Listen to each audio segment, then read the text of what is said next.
Biden can't get into a position that he should be in as president. But when we look at that poll, it does show that about 40% of the electorate is just not engaged. They're not following what we're talking about right now. They're not reading the paper about the general election.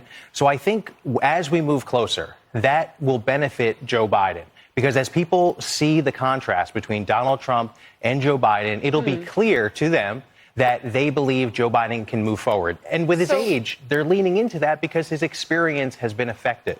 And you can't deny that in terms of we might not agree with his policies. Some might not agree.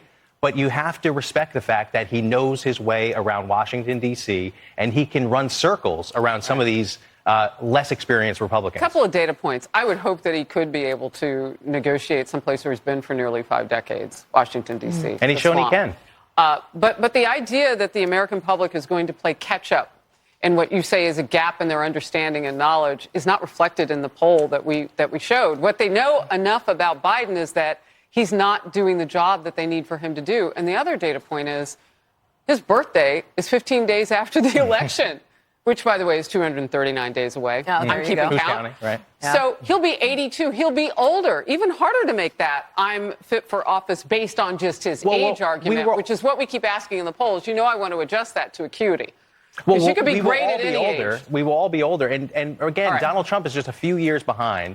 So they're all going to have this issue of age. Well, you're a few years behind me, but there's a lot of difference. There is. So, Bill Maher, flow to the... But where there can be some influence because this country is big with people with different opinions. It might be a major decision-making role because he'll be 86 at the end of his next term. So who knows what will happen with the vice president, which is why the next one that he picks is so important. It is. And I think this conversation is more about this desperate fight for Donald Trump and Joe Biden to go towards the middle.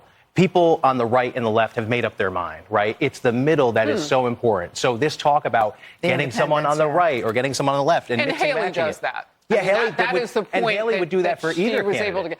In the primaries and in the polling, they were different, though. There weren't enough of those people for her to win more than one state. She won Vermont. Right. If Donald Trump DC, takes Nikki Haley, it'll show he has some sense of humility. This is someone that's been attacking him, and yet he'll still take her. If Biden takes her, I mean, it would obviously show this unity ticket, but I think it would obviously... He'd have to have humility, too. He hasn't been very humble with the one he has. Well, it would alienate the left. Whoever's running the country has an interest in doing what they're doing because they haven't stopped. Even with what we see as a failure, they've kept going. Why would they bring in someone who's going to say, wait a minute, the woman who we saw at the UN take control and take charge? No one who is running the White House, and it's not Joe Biden, is going to want somebody who's going to interfere with that. Hence why Kamala Harris has been kept and may still be kept because no one interferes with whoever's running with the country. All right. She broke that mic. And that means that we can't talk anymore. We have to move on. Thank you both. I'm so glad you could be with you. Thanks, Harris. Thank you. Great to see you. Okay.